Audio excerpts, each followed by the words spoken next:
কারাল রানী এক মহা আইনি চ্যালেঞ্জে পড়েছে, এমনই আইনি ঝামেলায় পড়েছে যে আঙ্কের এখনই ব্যান্ড পার্টি বাজায় মিছিল করা উচিত। পার্টি সং দিয়া এডিটেশে দেন দেন দেন পার্টি সং দেন। ঘটনা কি হয়েছে, 2019 সালে ইংল্যান্ডের স্বরাষ্ট্র দপ্তর জঙ্গিবাদ এবং ইসলামিজম নিয়ে একটা রিপোর্ট প্রকাশ করে, মূলত অনলাইনে। সেখানকার একটা ফুটনোটে নিচে চৌধুরী মঈনুদ্দিনের নাম উল্লেখ করে বলা হয় যে তার বিরুদ্ধে বাংলাদেশের আইসিটির একটা রায়ও আছে। চৌধুরী মঈনুদ্দিন কে ছিলেন? উনি ছিলেন ইসলামী ছাত্র সংঘের নেতা, জামাতের নেতা কিন্তু না। উনি জামাত করেননি কখনো, এখনো করেন না। 1971 উনি পূর্বদেশ নামে একটা পত্রিকার একজন তরুণ সাংবাদিক ছিলেন। 16 ডিসেম্বরের পরে ওনার নামে নানা ধরনের উদ্ভট প্রচারণা শুরু করে আতিকুর রহমান বলে একজন, তারই সহকর্মী, পূর্বদেশে চাকরি করত। সেই সময় উইসান্টের মতো ঘটনা ঘটতেছিল, মানে ডাইনি শিকার যে কোনো যুদ্ধাবস্থায় এভাবে প্রতিপক্ষকে ঘায়াল করা হয়েছে। ইতিহাসের ন্যারেটিভে বলা হয় উইসান্ট।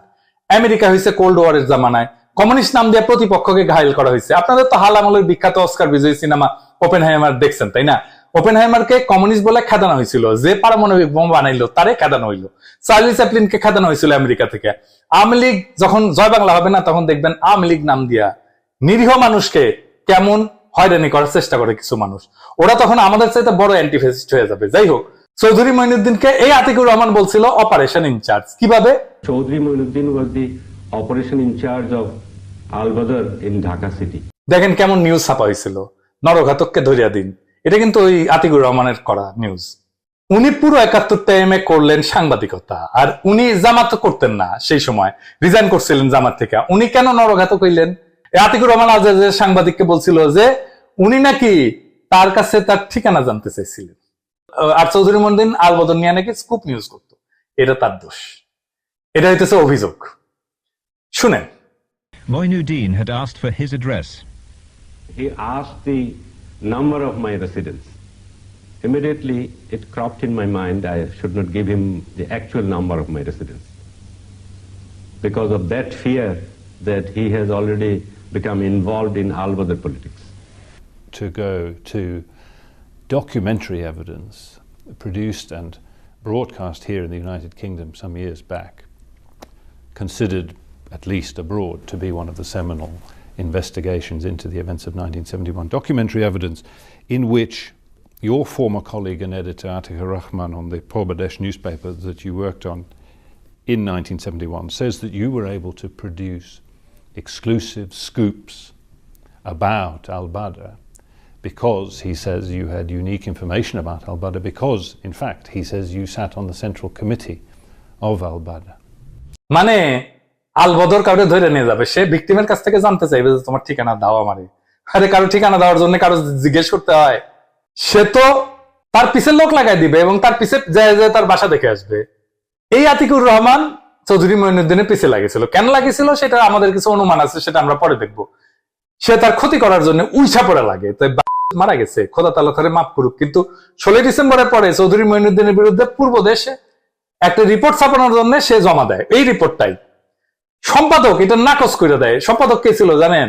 যাই হোক, ওই প্রসঙ্গে পরে আসতেছি। আতিকুর রহমান দুইটা ডাহা মিছা কথা কইছিল। এক নাম্বার, সে চৌধুরী মঈনুদ্দিনের বস ছিল। শুনেন।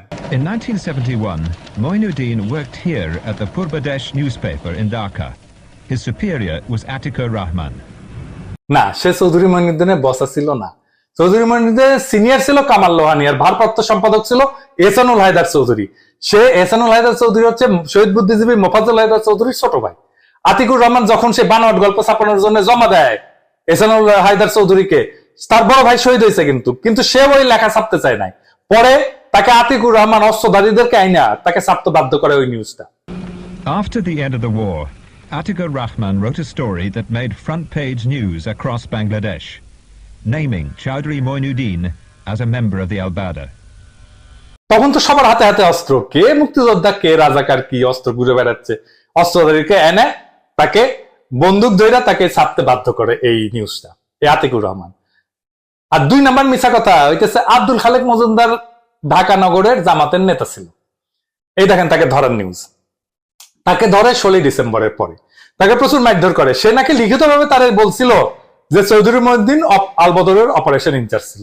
এটাই হইতেছে একমাত্র প্রমাণ। শুনেন। Short edition, Atikur Rahman intervened when a member of the Jamaat, Khalek Majumdar, was being tortured. I asked the freedom fighters who were there not to torture him anymore, but to hand him over to police. And then he disclosed that he was not involved in killings, but Chaudhry Moinuddin was the operation in charge of Al-Badr in Dhaka city. Although Majumdar was found guilty of abducting a senior journalist, his conviction was later overturned on appeal.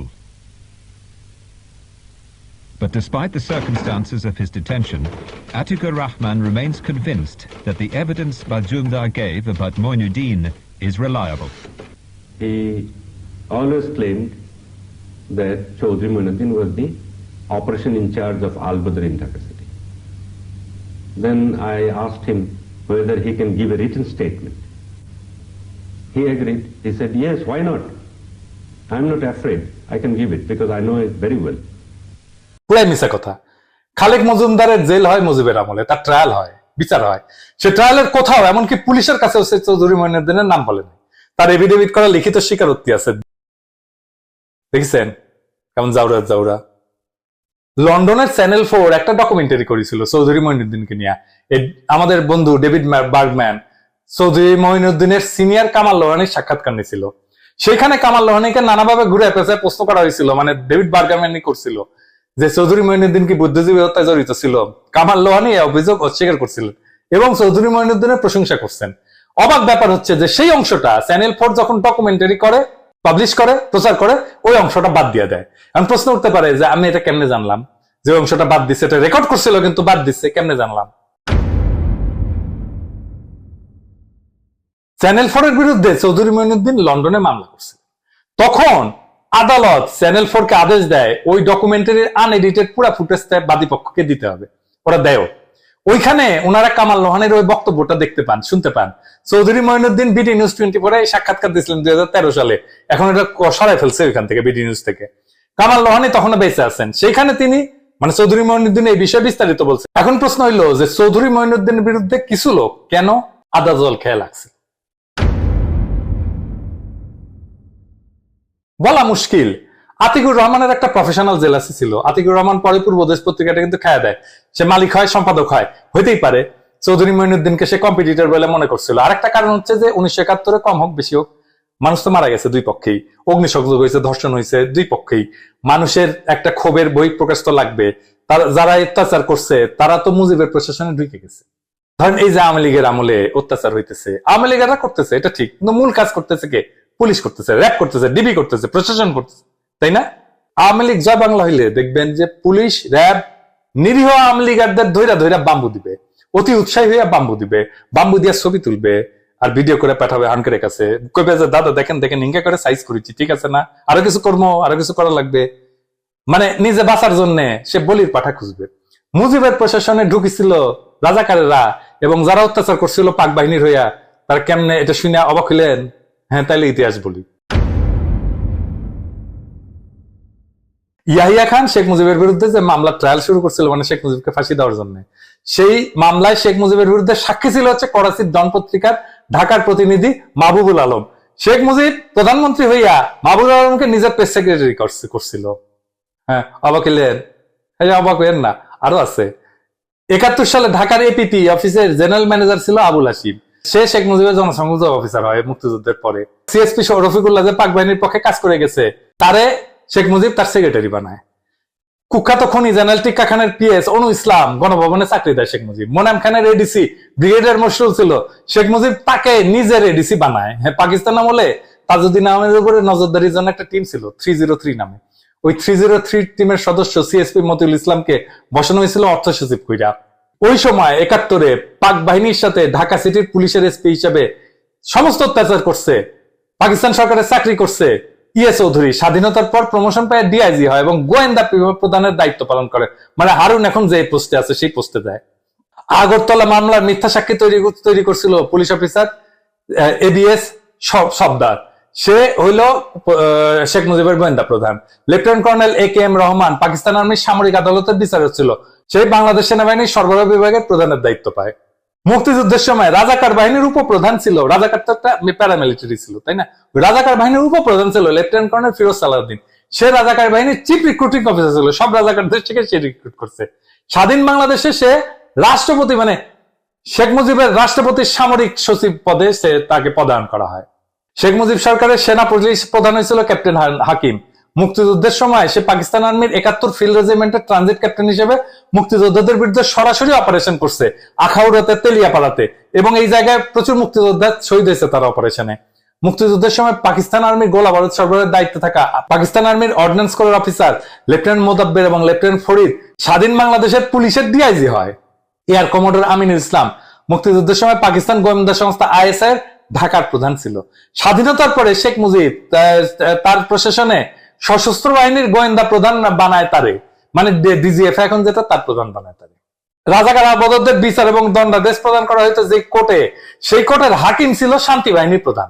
তার মানে বুঝেছেন তো, সোহরাওয়ার্দীর বডিগার্ডের সরকার ছিল রাজাকারের সরকার। এরাই ওই আতিকুর রহমানকে মদত দিচ্ছে। এখন আসেন ওই মামলার প্রসঙ্গে আসি। ওই যে 2019 সালে যুক্তরাষ্ট্রের যে স্বরাষ্ট্র দপ্তরে জঙ্গিবাদ এবং ইসলামিজম নিয়ে যে রিপোর্টটা প্রকাশ করছে বলছিলাম না, সেই সময় ইংল্যান্ডের স্বরাষ্ট্রমন্ত্রী কে ছিল জানেন? প্রীতি জিন্তা। আরে দূর, কি কইতে কি কই, প্রীতি প্যাটেল, গুজরাটের মেয়ে। ওই মোদির 1 নাম্বার লেসপেন স্যার। তাহলে বুঝছেন তো ওর কেন এত কুরকুরানি। তো কুরকুরানিতে ভালোই হয়েছে। কি ভালো হয়েছে সেটা একটু দেখেছি। চৌধুরী মহিউদ্দিনের দাবি ছিল যে রিপোর্টে তার রায়ের এই বিষয়টার উল্লেখ যে আছে, এটাও তার বিরুদ্ধে মানহানির সামিল। এবং উনি একটা আইনি নোটিশ পাঠায় স্বরাষ্ট্র দপ্তরকে। স্বরাষ্ট্র দপ্তর লিগাল নোটিশ পাইয়া ডর খেয়ে যায়, ফুটনোটটা সরাই ফেলে অনলাইন থেকে। তারপরেও উনি চৌধুরী মহিউদ্দিন যুক্তরাজ্য স্বরাষ্ট্র দপ্তরের বিরুদ্ধে যুক্তরাজ্যের হাইকোর্টে মানহানি মামলা দায়ের করে। এবং মহিউদ্দিনের খুব সাফ বক্তব্য ছিল যে বাংলাদেশের আদালতের রায়কে সূত্র হিসেবে ব্যবহার করার বিষয়টাই ওনার জন্য মানহানিকর, কারণ বাংলাদেশের আইসিটির কোন ধরনের গ্রহণযোগ্যতা নাই। সুতরাং আইসিটির মাধ্যমে 1971 যে ধরনের ইতিহাস প্রতিষ্ঠার চেষ্টা করা হয়েছে, যাদের বিরুদ্ধে অভিযোগ এবং রায় দেওয়া হয়েছে, তার সবই ভিত্তিহীন। এর ফলে যুক্তরাজ্যের একজন সম্মানিত নাগরিক হিসেবে মহিউদ্দিনের মানবাধিকার এবং সম্মান পূর্ণ হয়েছে। অভিযোগগুলো ভালো করে চিন্তা করে দেখেন। আবার বিপরীত পক্ষ মানে স্বরাষ্ট্র দপ্তরের আইনজীবীরা এরা বলে যে অন্য একটা দেশের আদালতে ইতিমধ্যে চূড়ান্তভাবে নিষ্পত্তিকৃত একটা বিষয় পুনরায় উত্থাপন করে মহিউদ্দিন যেটা করার চেষ্টা করতেছেন তা হচ্ছে মূলত যুক্তরাজ্যের আইন ব্যবস্থার অপব্যবহার করতেছেন উনি। সুতরাং মহিউদ্দিনের মামলাটা খারিজ করে দেওয়া হোক, এটাই হইতেছে মামলার বিষয়টা, মানে যেটা খারিজ করা হবে নাকি হবে না। তার মানে পরোক্ষভাবে এই মামলার অন্যতম বিচার্য বিষয় হয়ে দাঁড়াইছে যুক্তরাজ্যের আদালতে আইসিটি আর বাংলাদেশের বিচার ব্যবস্থার গ্রহণযোগ্যতা যাচাই, ঠিক কিনা বলেন? এই রায় চৌধুরী মহিউদ্দিনের পক্ষে গেছে, মানে এটা খারিজ হয় নাই, আলহামদুলিল্লাহ। তাইলে হাঙ্কারে কি লাভ আর কারাল রানীর কি বাস? হাঙ্কারে কি লাভ হয়েছে সেটা আর আমার কইতে হবে না। একজন আওয়ামী লীগার রায়হান রশিদ রায় হওয়ার আগে আশঙ্কা প্রকাশ করে লিখছিল চ্যানেলায়, যদি চৌধুরী মহিউদ্দিন এই মামলায় জিতা যায় তাহলে কি হবে। আমি ওইখান থেকে কই এসে 4টা সম্ভাবনার কথা বলছিল। 1 নম্বর হচ্ছে, যদি চৌধুরী মহিউদ্দিনের পক্ষে রায়টা যায় তাইলে সেই রায়টা দেশে বিদেশে আইসিটির পুরো প্রক্রিয়া এবং প্রত্যেকটা বিচারের রায়কে চূড়ান্তভাবে প্রশ্নবিদ্ধ করবে এবং যুক্তরাষ্ট্রের আদালতের রায় শক্তিশালী হাতিয়ার হয়ে উঠবে হাসিনা বিরোধীদের হাতে। এইটা নাকি 4টা সম্ভাবনার মধ্যে সবচেয়ে কম ক্ষতিকর, বাকিগুলো নাকি আরো বেশি ক্ষতিকর এবং সুদূর প্রসারী। 2 নম্বর কইছে, এই যে আইসিটির সমালোচনা, এটা পশ্চিমের গুরুত্বপূর্ণ আদালতের বদৌলতে এক ধরনের আইনি বৈধতার সিল পেয়ে যাবে। এই বিষয়টাকে তখন আইসিটির বিচারে দণ্ডপ্রাপ্ত সব আসামি ব্যবহার করতে পারবে এই জাতীয় কৌশলগত মানহানি মামলায়। তো উনি কইতেছে বর্তমানে যুক্তরাজ্যের আইন ব্যবস্থা এবং আদালত এমনিতেই এই জাতীয় মানহানি মামলার ক্ষেত্রে আকর্ষণীয় ফোরাম হইয়া উঠছে। সারা বিশ্বের অন্য সব ব্যবস্থার তুলনায় এই সুযোগটা ঢালাওভাবে নেওয়ার সুযোগ তৈরি হবে তখন, মানে কইতেছে যুদ্ধাপরাধী পক্ষের দিক থেকে। এইভাবে 1971 প্রতিষ্ঠিত ইতিহাস একটু একটু কইরা বিকৃত হইতে থাকবে পরবর্তী প্রজন্মের কাছে।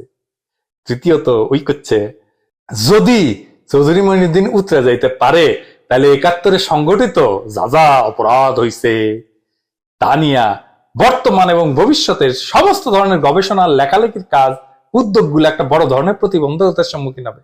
লেখক এবং গবেষকদের, ওরে বাবা গবেষক রে, তাদের কাজগুলো করতে হবে প্রত্যেক পদে পদে মানহানি মামলার খড়গ মাথায় নিয়া।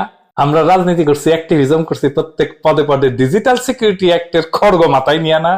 আইন বিষয়ে কইতেছে, আইন বিষয়ে যাদের বিন্দুমাত্র ধারণা আছে তারা জানবেন কাউকে হয়রানি করতে বা আর্থিকভাবে সর্বশান্ত করতে মানহানি মামলার কোনো জুরি নাই। তার মানে আমাদের নামে ডিজিটাল সিকিউরিটি অ্যাক্টের মাধ্যমে মামলা দিত, এখন মামলা খাবেন নিজুম মজুমদারেরা ইউরোপে বসে। চতুর্থত ওই কইতেছে যে বাংলাদেশে গণহত্যার বৈশ্বিক সার্বজনীন স্বীকৃতি অর্জনের যে প্রজন্মব্যাপী আন্দোলন মাত্র শুরু হয়েছে, তার পুরোটাই একটা অনিশ্চিত ভবিষ্যতের সম্মুখীন হবে। এবার বুঝেছেন তো, কাপাকাপি শুরু হয়ে গেছে, কিন্তু এই নিয়ে আলাপ দেখেছেন কোনো? দেখেন না। এমনকি জামাত এই নিয়ে কোনো কথা কইতেছে না। কিন্তু যার ব্যথা পাওয়ার কথা সে ঠিকই ঠিক করে পারিচ্ছে। এইটা মুক্তিযুদ্ধ চেতনা ইন্ডাস্ট্রির বিরুদ্ধে আমাদের একটা বড় ধরনের বিজয়। হাসিনাকে পরাস্ত করার জন্য দুইটা জিনিসকে পরাস্ত করতে হবে। এক নম্বর হইতেছে প্রগতিশীলতার বয়ান, আর একটা হইতেছে মুক্তিযুদ্ধ ইন্ডাস্ট্রির বয়ান। পরিবর্তনটা হয় প্রথমে বয়ানে, মাথায়, তারপরে রাস্তায় বিজয় আসে। আমাদের বয়ানের বিজয়ের রাস্তায় আমরা আরো আগায় গেলাম। রাস্তার লড়াই তৈরি করেন। হাসিনা তার ক্ষমতার সময়ে এর চাইতে দুর্বল অবস্থায় কখনো পড়ে নাই। এটাই আন্দোলন শুরু করার উপযুক্ত সময়। সকল রাজনৈতিক দলকে আহ্বান জানাই, মাঠে নামেন, সমস্ত শক্তি নিয়ে মাঠে নামেন। বাংলাদেশে বুকসিরা ইন্ডিয়ান ট্রেন নিয়ে যাওয়ার যে ষড়যন্ত্র চলতেছে সেইটা ঠেকায় দিতে মাঠে নামেন। এইটা চুপ কইরা বসে থাকার টাইম না, লড়াইয়ের সময়। ইন্ডিয়ার ট্রেন আমরা রুইখা দেব ইনশাল্লাহ। আমরা আমাদের সর্বশক্তি দিয়ে এই ট্রেন রুখবো। এই লড়াইয়ের ট্রেন রাজনৈতিক দলের ভাইরা আপনারা মিস কইরেন না।